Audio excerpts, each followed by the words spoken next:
Hello everyone, ngasi video sidi octopus ki recipe ma hapjarake fazana thongdarake mathang yengminase.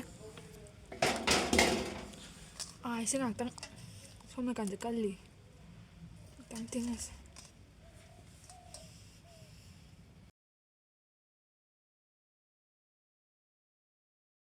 Ngahak tinga matungda sumai leire sembagi mate amaga hapage. Kyam chawgi khalake se.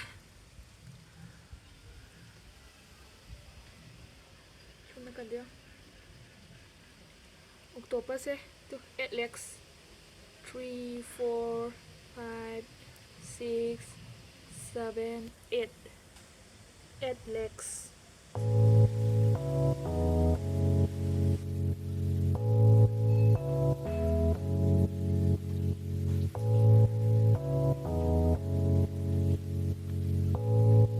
Semba loire do thum hapaga ngaktan amu nairage.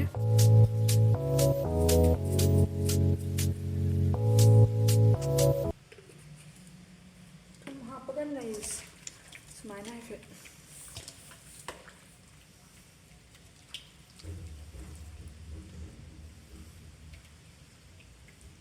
Si loiraga phajana amu chamthoni. Ngaktan phuto ase.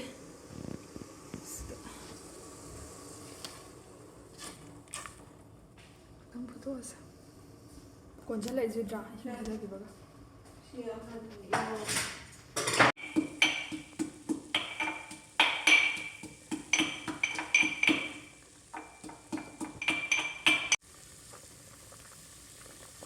yarni lokhat pa du ga mu ngong na ba tawrasi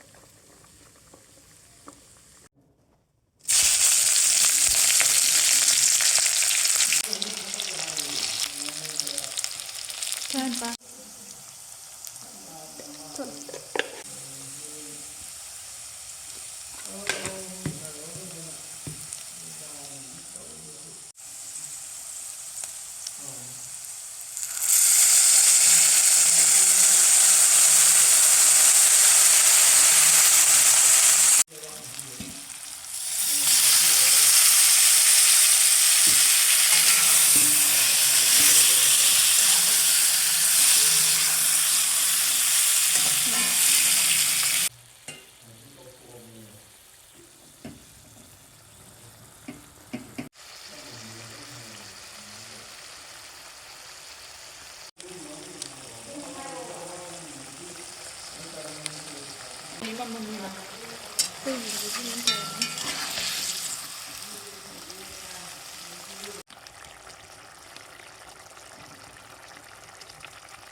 kazik hapaga chawalaga thamgadabane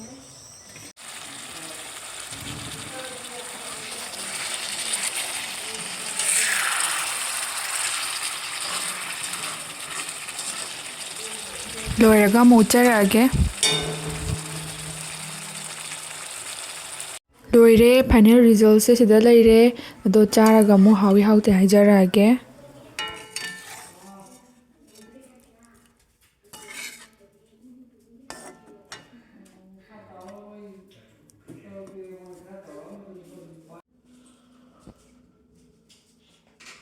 fazana hapdokjare sida leire hawdu yam male chaning mana loire ado nakanda side ki kotnaba oina khara ma hape